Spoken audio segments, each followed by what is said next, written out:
오늘 아침 뉴스입니다. 일본이 우리나라를 백색 국가에서 제외한 지 열흘 만에 우리 정부도 일본을 수출 우대국에서 제외했습니다. 일본 외무성 관계자는 실질적인 영향은 없을 것이라면서도 일본의 수출 관리 조치에 대한 대항 조치라면 한국이 세계무역기구 WTO 협정을 위반한 것이라고 주장했습니다. 일본 화장품 회사 DHC가 유튜브 채널을 통해 연일 혐한 방송을 내보내고 있습니다. 방송에 출연한 집권 여당인 자민당의 한 의원은 한국이 독도를 멋대로 점유했다며 역사 왜곡 발언을 이어갔습니다. 정부가 서울과 과천 등 31곳의 민간 아파트에 분양가 상한제를 확대 적용하기로 했습니다. 과도한 시세 차익 방지를 위해서는 최대 10년간 전매가 제한됩니다. 전 남편을 살해하고 시신을 버린 혐의로 구속 기소된 고유정이 2달 만에 재판정에 모습을 드러내 우발적인 범행이라고 주장했습니다. 분노한 시민이 달려들어 고유정의 머리채를 잡는 등 법원 안팎은 아수라장이 됐습니다. 수백 명의 시위대가 점거해 여객기 운항이 전면 중단된 홍콩국제공항이 우리 시간으로 오늘 오전 7시부터 운항을 재개할 예정입니다. 전 세계 여행객들이 큰 불편을 겪었는데 아직 일부 시위대가 공항을 점거하고 있어 재개 여부는 불투명한 것으로 알려졌습니다. 오늘은 서울 낮 기온이 34도, 춘천은 36도까지 치솟아 불볕더위가 이어지겠습니다. 전국이 대체로 흐린 가운데 대기 불안정으로 내륙 곳곳에는 소나기가 지날 것으로 보입니다. 일본 정부는 아직 우리나라의 백색 국가 제외 조치에 대한 구체적 대응은 내놓지 않고 있습니다. 하지만 우리의 차관급이라고 할 수 있는 외무부 대신이 트위터에 입장을 밝혔는데 이번 조치가 WTO 위반 가능성이 있다고 주장했습니다. 심가현 기자입니다. 어제 한국 정부가 일본을 수출관리 우대국인 백색 국가에서 제외했다는 소식에 일본 언론도 즉각 반응했습니다. 일본 정부는 상황을 지켜보겠다며 구체적 입장 표명에는 신중한 반응을 보이고 있습니다. 하지만 일부에서는 한국의 WTO 위반 가능성을 제기하고 나섰습니다. 사토 마사이사 외무부 대신이 자신의 트위터에 이번 조치가 보복성이라면 WTO 위반에 해당하는지 확인하겠다고 밝힌 겁니다. 일본이 우리나라를 백색 국가에서 배제한 것은 수출 관리 조치였다며 정당화하던 것과는 사뭇 다른 모습입니다. 그러면서도 실질적인 영향은 없을지도 모른다며 한국을 깎아내리는 듯한 발언도 남겼습니다. 사토 부대신은 최근 문재인 대통령에게 품위가 없다, 비정상이라는 표현을 사용해 물의를 빚었던 극우파 정치인입니다.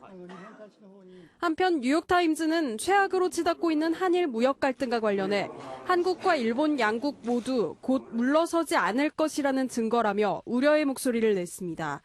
MBN 뉴스 심가현입니다. 혐한 방송으로 논란이 된 일본 화장품 브랜드 DHC가 심각한 역사 왜곡 발언을 이어갔습니다. 집권 여당인 자민당 의원이 출연해 한국이 독도를 무단 점유하고 막대한 돈으로 로비를 한다는 거짓 방송을 내보낸 겁니다. 이상주 기자입니다. 일본 화장품 브랜드 DHC가 만든 구구 방송. DHC TV에 출연한 일본 자민당 의원이 역사 왜곡 발언을 서슴지 않습니다. 竹島を勝手に自分のものにすると、いわゆる慰安婦のことであれ、あるいは横暴行のことであれ、レーダー照射であれ、日本側から何か争いを仕掛けたという事実は一度もないので、 삼권 분립에 따라 사법부의 강제징용 판결에 관여할 수 없다는 한국 정부의 입장에 대해서는 평소 한국은 사법 독립성이 없는 나라라고 조롱하는가 하면 화이트리스트 제외 발표를 막기 위해 거액의 돈으로 로비스트를 고용해 미국 정부의 중재를 시도했다는 터무니없는 말도 이어갑니다. 한국은 일본의 일부분이었다는 망언도 나왔습니다. 実は第二次世界大戦当時、朝鮮半島全く関係ないですよね。というか、事実上日本の一部だったわけです。もう歴史を書き換えてですね、当時から韓国は連合軍だったっていう無茶苦茶な主張をですね、さっき言った竹島問題。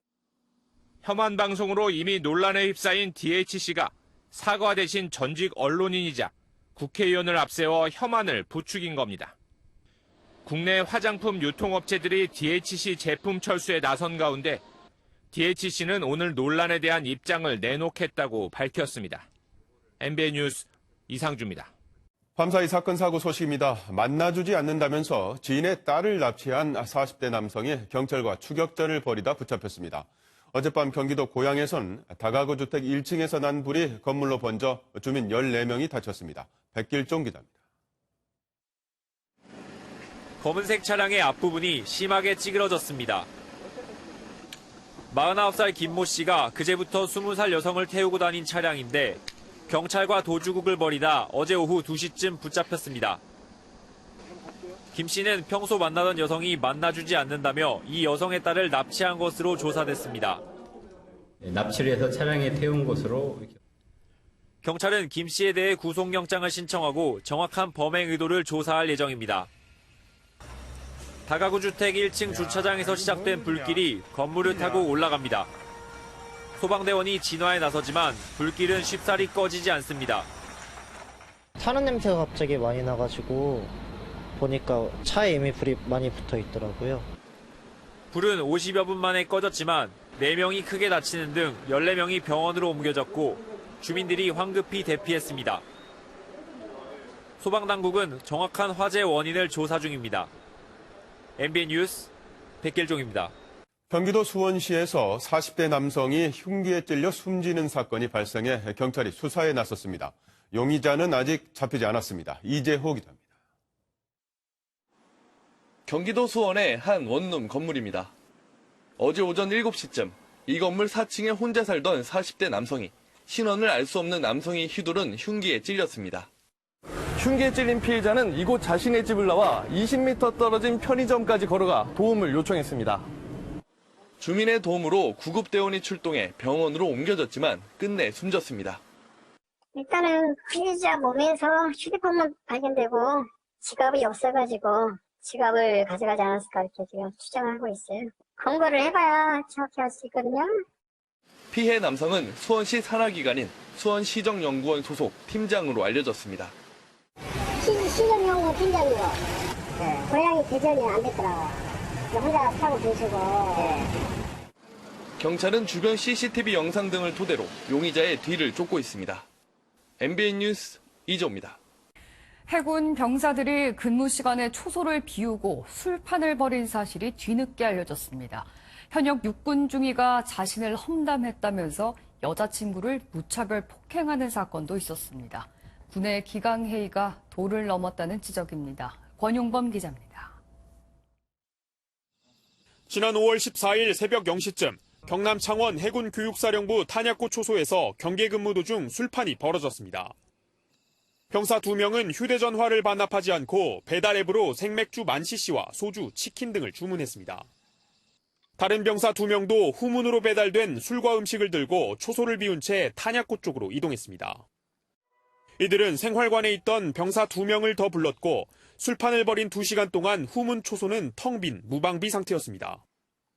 해당 부대 중대장은 다음 날 일을 알고도 상부에 보고하지 않고 병사들에게 외박 제한 명령만 내렸습니다. 내부 고발이 접수되자 수사에 착수한 해군은 초소를 비운 병사 4명을 불구속 기소했고 중대장은 징계위원회에 회부할 예정입니다. 황당한 사건은 육군에서도 벌어졌습니다.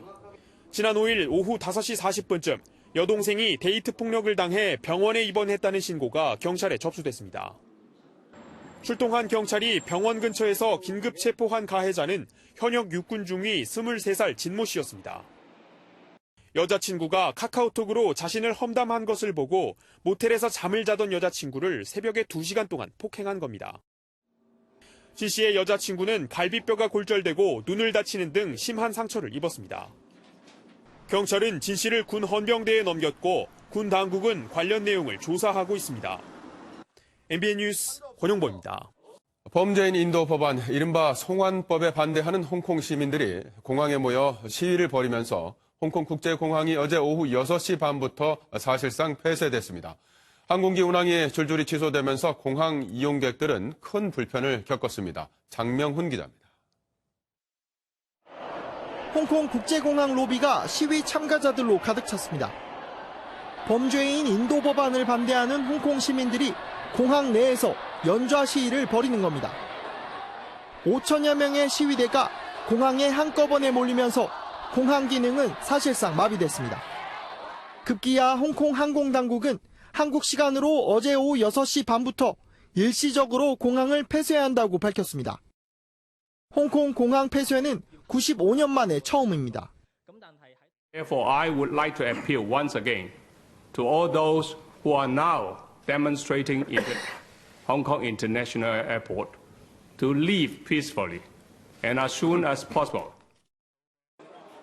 공항 폐쇄로 약 150건에 달하는 항공편이 줄줄이 취소됐습니다. 이 때문에 홍콩에서 한국으로 돌아오려던 천여 명이 발이 묶였고 홍콩으로 향하는 이용객들도 불편을 겪었습니다. 홍콩에서 지금 데모를 하는데 그 데모에서 나갔기 때문에 자기네들은 책임이 없으니까 다들 나가라 이거예요. 그러면 다들 나가면 우리는 다 어디로 가라고. 홍콩 항공당국은 한국 시간으로 오늘 오전 7시쯤 공항을 재개할 것이라고 밝혔습니다. 하지만 여전히 수백 명의 시위대가 공항을 점거하고 있는 것으로 알려져 예정된 시간에 공항 운영이 재개될지는 불투명합니다. MBN 뉴스 장명훈입니다. 보신 것처럼 어제 진행된 공항 시위는 바로 전날 경찰의 강경 진압이 원인이 된 것으로 보입니다. 홍콩 시위에 중국의 무력 개입 가능성까지 나오고 있습니다. 박통일 기자입니다. 당초 예정에도 없던 시위가 갑자기 진행된 건 경찰의 강경 진압 때문입니다. 전날 시위에 참가한 여성이 경찰이 쏜 고무탄에 맞아 실명위기에 처하면서 분노한 시민들이 공항으로 몰려든 겁니다. 시위 장소를 국제공항으로 정한 것도 홍콩의 상황을 국제사회에 알리기 위해서였습니다. Strongly condemn on police brutality. We successfully shut down the airport and urge government to cancel all the flights. 중국 정부는 반중국 정치색이 짙어지는 홍콩 시위대를 결코 자시할 수 없다는 입장입니다. 이미 중국 중앙정부의 경고가 수차례 이어진 가운데 무력 개입이 임박한 것 아니냐는 관측까지 나오고 있습니다. 앞서 중국 선전시 일대에서 무장경찰의 시위 진압 훈련이 인터넷에 공개되기도 했습니다. 对于这种丧心病狂、不计后果的严重犯罪行为，我们表示极度愤慨和强烈谴责。 벌써 10주째 계속되는 홍콩 시위는 국제사회의 이목을 집중시키고 있습니다. 홍콩 시위에 배후 논란이 제기되면서 미국과 영국, 중국 간 갈등이 깊어지는 가운데 트리도 캐나다 총리는 홍콩 시위에 강한 우려를 표명하면서 중국의 신중한 접근을 촉구했습니다. MBN 뉴스 박통일입니다. 우리에게 방위비 분담금 인상을 압박하고 있는 도널드 트럼프 미국 대통령이 뉴욕 아파트 임대료를 받는 것보다 한국에서 돈을 받는 게 쉽다고 했다는 외신 보도가 나왔습니다. 트럼프 대통령은 지난 9일 대선 자금 모금 행사에서 어린 시절 임대료를 수금하러 다녔던 일화를 소개하며 임대 아파트에서 114달러를 받는 것보다 한국에서 10억 달러를 받는 게 더 쉬웠다고 말한 것으로 전해졌습니다. 이런 언급은 올해 초 우리와의 방위비 분담금 협상에서 미국이 애초 요구한 10억 달러에 근접해 최종 비용이 타결된 것을 자화자찬한 것으로 해석됩니다. 조국 법무부 장관 후보자에 대한 여야 정치권의 공방이 더욱 뜨거워지고 있습니다. 자유한국당은 조 후보자가 과거 남한사회주의 노동자 동맹, 이른바 산호맹 사건으로 유죄를 선고받았다는 점을 지적하면서 지명 철회를 촉구했습니다. 최형규 기자입니다. 자유한국당은 조국 법무부 장관 후보자의 과거 남한사회주의 노동자 동맹, 이른바 산호맹 활동을 문제 삼았습니다. 조 후보자는 지난 1993년 산호맹 사건에 연루돼 국가보안법 위반 혐의로 6개월간 구속됐습니다. 아무리 세상이 변했다고 해도 국가 선복을 꿈꾸는 조직에 몸담았던 사람이 법무부 장관에 앉는 것이 도대체 말이 되는 이야기입니까? 바른미래당 역시 조 후보자가 장관이 되면 내년 총선에서 이길 궁리만 하게 된다며 지명 철회를 요구했습니다. 국민을 갈라치게 한 것이 도를 넘었습니다. 조국 수석의 머리에는 50.1대 49.9의 선거 논리밖에 없습니다. 여당인 더불어민주당은 처음부터 어느 누구는 절대 안 된다는 식의 논리는 막무가내에 불과하다고 반박했습니다. 사법개혁에 대한 우리 국민의 여망에 부응하는 문재인 정부의 장관 그 내정과 사법개혁 의지는 분명해 보이고 또 정당합니다. 이런 가운데 청와대는 내일 조 후보자 등 7명의 장관과 위원장 후보자에 대한 인사청문 요청안을 국회에 보낼 예정입니다. MBN 뉴스 최영규입니다. 지금이 여름 휴가 절정기죠. 그런데 간혹 회사에서 일이 많다는 등의 이유로 휴가를 미루라고 한다면 법적으로 문제 없을까요? 유호정 기자입니다. 회사에서 휴가를 미루라거나 못 가게 한다면 어떨까요? 없다면 제가 이제 회사를 위해서 연차를 미루고 그 업무를 해야 한다고 생각합니다. 주변 친구들은 아직 이제 회사에 입사한 지 얼마 안 되기 때문에 가고 싶은 날짜에 휴가를 쓴 친구들은 아직은 없습니다. 근로기준법에는 회사는 근로자가 청구한 시기에 연차 휴가를 줘야 하지만 다만 사업에 막대한 지장이 있는 경우 그 시기를 변경할 수 있다고 돼 있습니다. 대부분의 직장인은 이처럼 최대한 업무에 지장이 없도록 휴가 시기를 조정하곤 할 텐데요. 하지만 가전제품 수리기사가 휴가를 놓고 회사와 소송까지 가게 된 사례가 있습니다. 연휴 기간 수리 업무가 폭증하니 시기를 미루라는 회사의 만류에도 수리기사 A씨는 5월 징검다리 휴일에 맞춰 연차 휴가를 강행했다가 회사로부터 징계를 받습니다. 그러자 A씨가 부당한 징계라고 반발해 소송까지 가게 됐는데 법원의 판단은 어땠을까요? 1심은 회사의 손을 들어줬지만 2심 재판부는 최근 이 판결을 뒤집었습니다. 남은 근로자들의 업무가 많아진다는 것만으론 직원의 휴가를 미뤄선 안 되고 오히려 회사가 대체 인력을 미리 확보했어야 한다는 겁니다. 막대한 불이익이 우려되는 경우에 한해서 이 시기 변경권을 적어도 이러한 경우 회사에서는 대체 인력 확보 등 모든 조치를 다했다는 것을 입증할 필요가 있습니다. 이 사건은 현재 대법원에 계류 중인데 비슷한 판결도 찾아볼 수 있습니다. 지난 2016년 연차가 반려된 버스기사 3명이 모두 결근하면서 버스 노선이 결행돼 회사가 과징금 제재까지 받았지만 법원은 근로자 편을 들어줬습니다. 근로자가 휴가를 쓸 것을 예측해 대체 인력을 확보해두지 않은 건 회사의 잘못이라고 본 겁니다. 이처럼 법원은 폭넓게 근로자의 휴가권을 인정해주는 추세이긴 합니다. 하지만 모처럼 떠나는 휴가, 회사와 직원 모두 서로 책임감 있는 태도로 임한다면 꼭 이렇게 법의 심판대까지 가는 일은 없겠죠? 생생로 MBN 뉴스 유호정입니다. 항공기 조종사로 선발돼서 국비교육을 받고 면허를 딴 해경 소속 경찰관이 10년간 의무 복무 서약을 어기고 중도에 퇴직했습니다. 그러자 국가가 서약을 지키지 않았으니 억대의 교육비를 돌려달라고 소송했는데 법원의 판단은 어땠을까요? 김순철 기자가 보도합니다. 지난 2009년 해경 소속 경찰관으로 임명된 A씨는 2년 뒤 항공기 조종사 양성 과정에 선발됐습니다. 지원 과정에서 10년 이상 근무를 하겠다는 내용의 장기 복무 서약서도 냈습니다. 1년 11개월 동안 약 1억 2천만 원의 국비로 교육을 받은 A씨는 면허를 취득한 뒤 4년 1개월 동안 해경 조종사로 근무합니다. 하지만 본인의 의사로 지난해 3월 퇴직했습니다. 그러자 국가는 10년 이상 근무하지 않으면 훈련 경비 일체를 반납하겠다는 서약서를 근거로 경비 반환 소송을 냈습니다. 그런데 법원은 A씨의 손을 들어줬습니다. 재판부는 우선 경찰 공무원법에 교육훈련에 따른 복무 의무나 경비 상환에 대한 규정이 없다고 지적했습니다.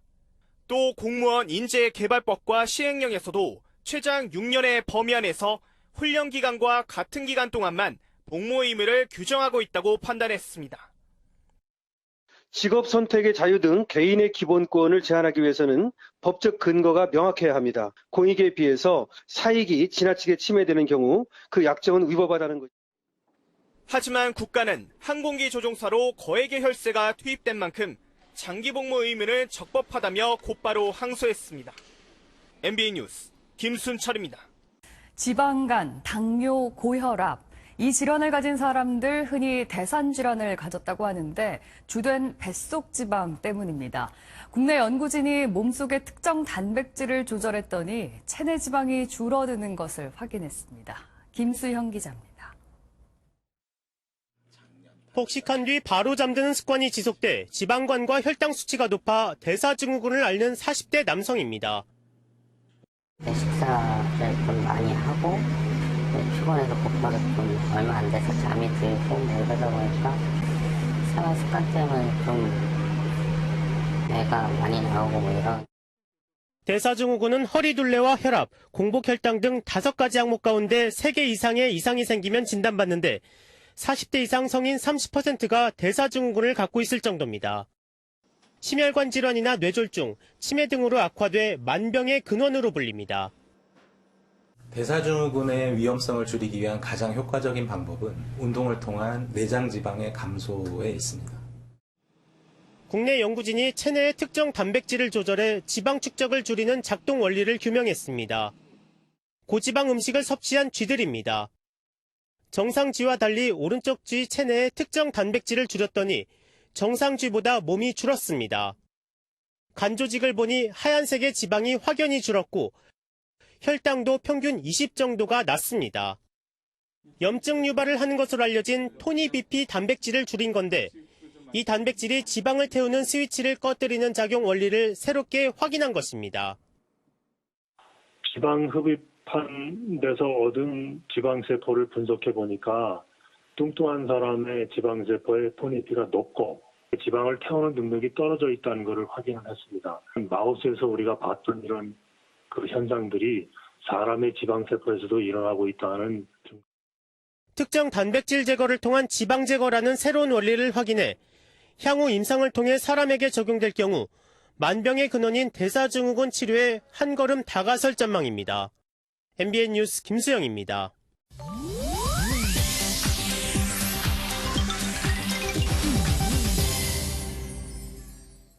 인터넷 와글와글입니다. MBN의 인기 프로그램 나는 자연인이다 속 자연인들보다 더 자연인다운 사람이 나타나 이목을 끌고 있습니다.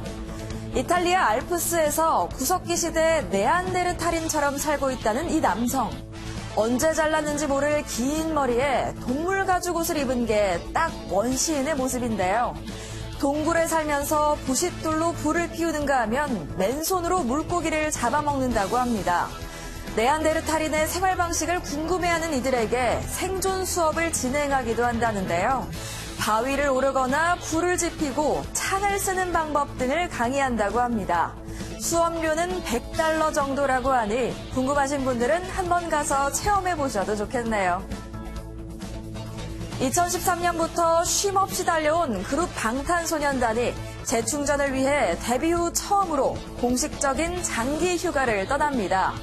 방탄소년단 측은 휴가 기간 각자의 방식으로 휴식을 취할 계획이라며 만약 예상치 못한 곳에서 마주치더라도 온전히 개인적인 시간을 즐길 수 있도록 팬들의 배려를 부탁한다고 전했는데요.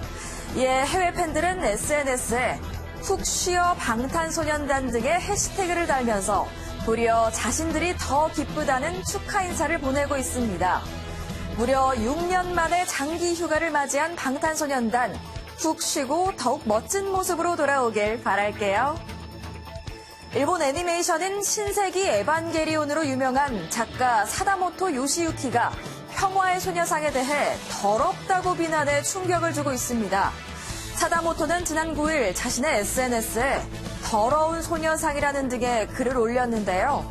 이에 에반게리온 신작을 기다리는 한국인에게는 보고 싶으면 보고 싶지 않으면 안 보면 된다며 어차피 보지 말라고 해도 볼 것 아니냐고 비아냥거리기도 했습니다. 이에 국내 누리꾼들은 크게 분노하는 한편 일본 애니메이션을 불매하겠다는 입장도 나오는 상황입니다. 일본 화장품 브랜드 DHC가 혐한 방송으로 논란이 된 가운데 모델로 활동했던 배우 정유미 씨가 모델 활동을 중단하겠다고 밝혔습니다. DHC의 자회사인 DHC 텔레비전은 최근 한국의 일본 제품 불매 운동에 대해 폄하하고 위안부 평화의 소녀상에 대해서도 비하 발언을 했는데요. 이에 정유미 씨는 DHC의 발언에 유감을 표하며 SNS에서도 제품 관련 사진을 내렸고 재계약도 절대 하지 않을 계획이라는 입장을 내놨습니다. 누리꾼들은 빠른 대처가 현명하다는 반응을 보내고 있습니다. 인터넷 와글와글이었습니다. 다음은 굿모닝 월드입니다. 어린이들이 좋아하는 가방은 어떤 가방일까요? 캐릭터가 그려진 가방? 아니면 그해 유행하는 색깔의 가방? 미국 어린이들에겐 튼튼한 가방이 인기라고 합니다. 권총으로 가방을 쏴봅니다. 당연히 뚫려야 할 가방이 별 이상이 없는데요. 알고 보니 어린이를 위한 방탄 가방입니다. 요새 미국에선 총기 사고가 워낙 많이 일어나서 학부모들이 불안에 떨고 있는데요. 일부 판매자들은 이를 마케팅 기회로 여기고 있다고 합니다. 그래서인지 이 방탄 가방이 인기가 많아졌는데요. 인기가 많아졌다는 이 가방을 보고 있자니 왠지 씁쓸한 마음이 듭니다. 화장실 욕조를 타고 달려나가는 경주대회가 열렸습니다. 참가 선수들이 탄 욕조 모양이 가지각색이라서 이를 보는 재미도 쏠쏠하다는데요. 영상 함께 보시죠. 사람들이 레이싱 경기를 보고 있습니다. 수레를 타고 이를 밀고 있는 것 같은데요. 자세히 보니 수레가 아니라 욕조였습니다. 미국 모라비아에서 열린 욕조 레이싱이라고 하는데요. 모라비아 출신인 필모어 대통령을 기리기 위한 행사라고 합니다. 과연 이 대회 우승자는 누굴까 하면서 보는 재미도 있지만 알록달록 다양한 모양의 욕조들을 보는 재미도 쏠쏠하다고 하네요. 도로 위를 빠르게 뭔가가 가로질러 갑니다. 사람이라기엔 날개가 달려있고요. 다리가 아주 길다고 합니다. 뭐였을까요? 타조가 인도 위를 뛰어다닙니다. 오토바이 사이를 요리조리. 자동차가 다니는 도로도 마구 휘젓고 다니는데요. 우리를 탈출한 타조. 타조는 30분 뒤에야 다시 사육사에게로 돌아왔습니다. 알고 보니 사육사의 집으로 방문객이 찾아왔는데 이를 보고 겁을 먹곤 탈출한 건데요. 앞으로 타조 있는 집에 갈 땐 꼭 타조에게 미리 알려줘야겠습니다. 지금까지 굿모닝 월드였습니다. 오늘 다시 무더위의 기세가 강해집니다. 비가 내리고 난 뒤라서 공기가 더 습한데요. 전국에 폭염특보가 확대 강화된 가운데 오늘 서울의 낮 기온 34도, 홍천 37도, 대구는 36도까지 치솟겠습니다. 자외선이 강하겠고 오존 농도도 짙겠습니다. 태풍 레끼바는 어제 열대저압으로 약화되었습니다. 지금은 그 가장자리에서 만들어진 비구름의 영향으로 중부 서해안과 인천 등지에서 비가 오고 있는데요. 오전까지 중부 서해안과 경기 북부에서는 5에서 40mm의 비가 온 뒤 그치겠습니다. 이후 오후부터 밤 사이에는 내륙 곳곳에서 소나기 구름이 만들어지겠습니다. 밤 사이에는 또 열대야가 나타났습니다. 이 시각 청주 27.3도, 부산은 28.3도로 시작하고 있습니다. 낮 기온은 어제보다 오르면서 덥겠습니다. 서울 34도, 춘천 36도, 안동 34도가 예상됩니다. 한편 제10호 태풍 크로사는 지금 일본 가고시마 남동쪽 부근 해상에서 북상을 하고 있습니다. 광복절인 목요일 새벽이죠. 규슈 남단에 상륙한 뒤 이후에는 동해상으로 빠져나갈 것으로 보이는데요. 따라서 태풍 앞자락에서 만들어진 구름대의 영향으로 내일 밤 강원과 남부를 시작으로 목요일에는 전국에서 비가 오겠습니다. 날씨였습니다.